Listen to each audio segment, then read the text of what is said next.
Vous connaissez le Notre Père?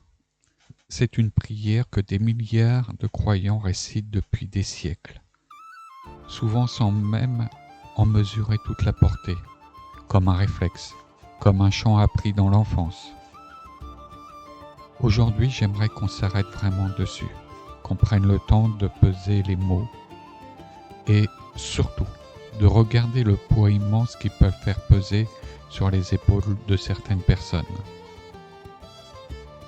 Pour commencer, je vous lis le texte du Notre Père tel qu'il a été donné dans l'évangile de Matthieu au chapitre 6 du verset 9 à 13.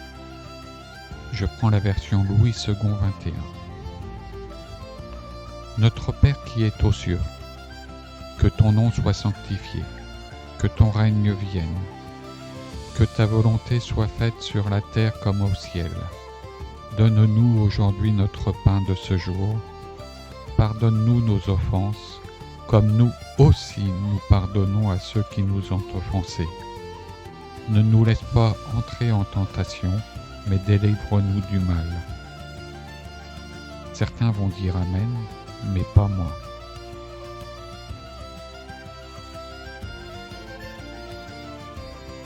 Cette prière en apparence simple porte en réalité un poids énorme.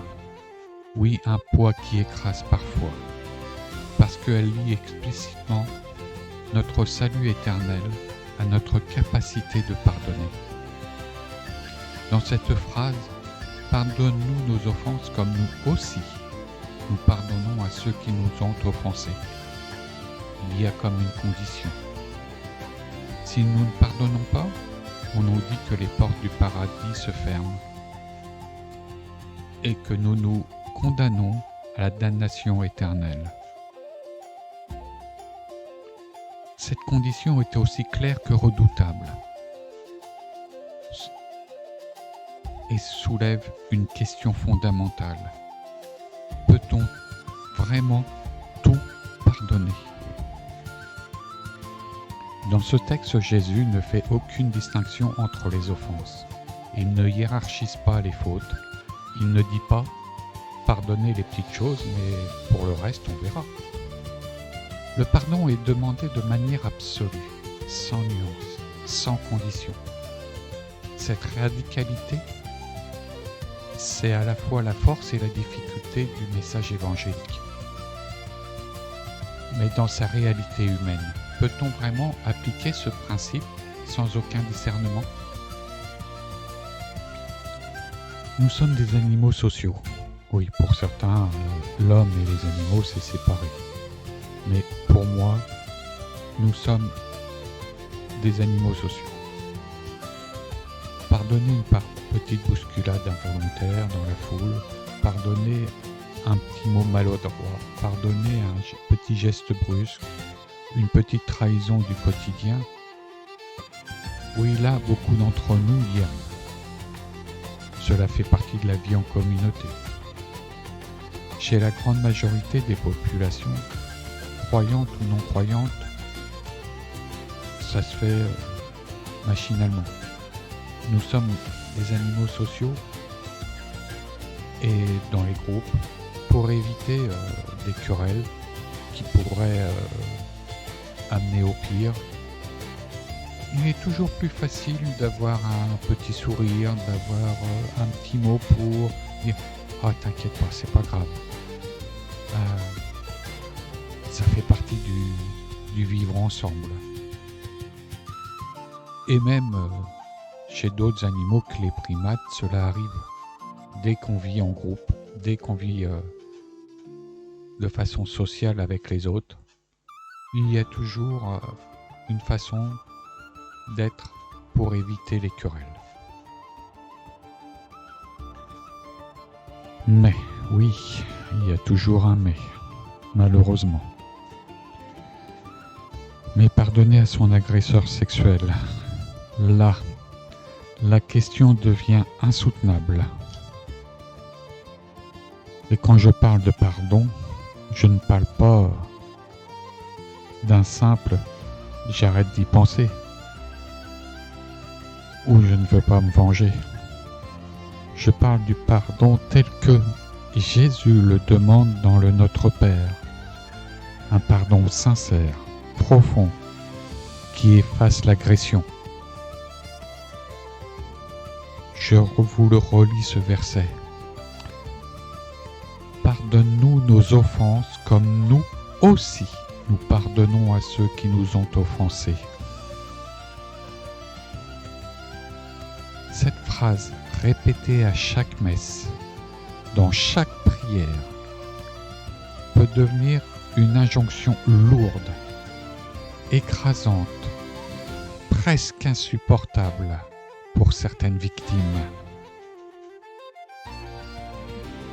Je ne crois pas que ce soit humainement possible de pardonner et de faire totalement table rase de ce qui s'est passé dans le cas d'une agression sexuelle. Il suffit souvent d'un souvenir, d'une odeur, d'un lieu pour que tout remonte. La culpabilité alors qu'elle n'appartient pas à la victime, la honte, la colère, la haine envers son agresseur. Et on entend parfois « Avec le temps, ça ira mieux, t'inquiète pas. » Oui, le temps peut atténuer certaines douleurs, mais il ne guérit pas tout. La blessure reste là, comme une cicatrice qui tire, prête à se rouvrir au moindre choc. Alors que reste-t-il à une personne croyante pour espérer être pardonnée par Jésus, alors qu'elle n'arrive même pas à pardonner elle-même? On lui répète, il faut pardonner, sinon le royaume des cieux risque de lui être fermé. Et pendant ce temps-là, si l'agresseur, lui, a demandé pardon au pied de la croix, s'il a fait sa démarche spirituelle, alors on lui dit, il sera pardonné. Le paradis lui sera ouvert. L'idée est difficile à avaler. Y aurait-il des bourreaux et leurs victimes côte à côte au paradis? Cette question, je ne la pose pas pour provoquer. Je la pose pour réfléchir. Aujourd'hui, beaucoup de prêtres et de théologiens parlent du pardon sur les réseaux sociaux. Prenons un exemple concret. Une vidéo d'un abbé catholique influent, Mathieu Raffray, un enseignant à l'université pontificale Saint-Thomas d'Aquin à Rome, et qui a une chaîne YouTube. Il est très important de comprendre que pardonner ne signifie pas oublier ou ignorer le mal qui a été commis. Parfois, il est même nécessaire de dénoncer la personne qui a commis du mal. Si ce sont des choses qui sont répréhensibles par la loi, alors parfois il faut dénoncer la personne pour qu'elle soit punie et pour empêcher qu'elle nuise d'ailleurs à quelqu'un. Il explique ici que pardonner ne signifie pas oublier. Le pardon n'efface pas la mémoire des faits. Sur ce point, oui, c'est vrai. Pardonner n'est pas synonyme avec amnésie. Mais cela veut dire aussi que pardonner n'aide pas forcément à refermer la blessure béante que provoque une agression sexuelle ou toute autre agression grave. Il insiste sur un point important. Ne pas se venger, laisser la justice juger, condamner l'agresseur et reconnaître que l'on est une victime.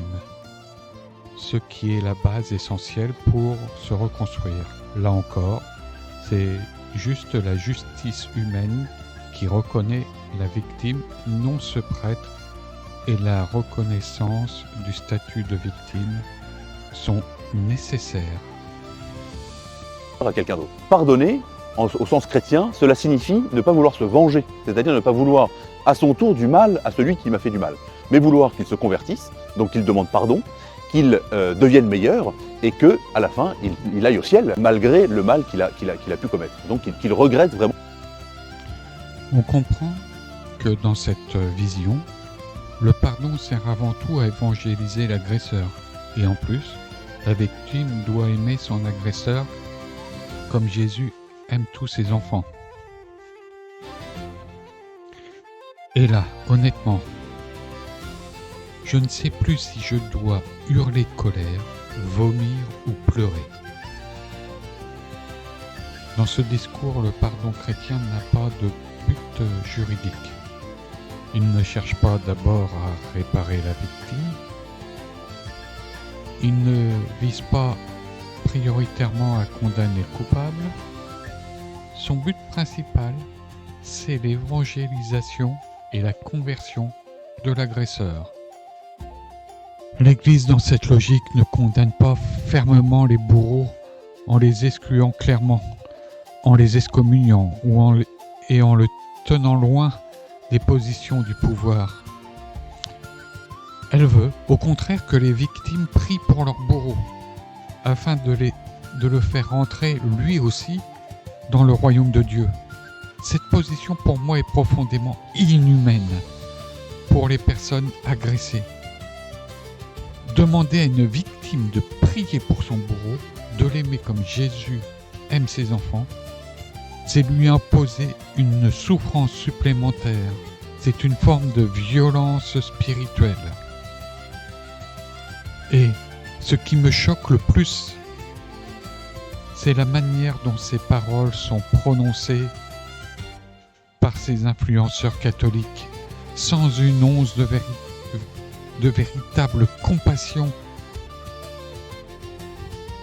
pour leurs victimes. C'est comme si c'était normal, comme si c'était dans l'ordre des choses. Ce pardon présenté comme une obligation absolue, a pesé sur moi pendant très longtemps, même bien après mon apostasie, bien après que j'ai quitté l'Église. Il était là, comme une voix dans ma tête qui reprenait « Tu dois pardonner, tu dois pardonner, tu dois pardonner ». C'est en travaillant ce sujet, en parlant avec d'autres apostats, en me confrontant à la position de chrétiens et de chrétiennes que j'ai commencé à m'en libérer. J'ai compris que ce pardon-là, tel qu'on me le présentait, n'était pas le chemin de la guérison, mais un poids supplémentaire, un fardeau qui ne servait pas ma reconnaissance, ma reconstruction, mais qui servait d'abord un discours religieux.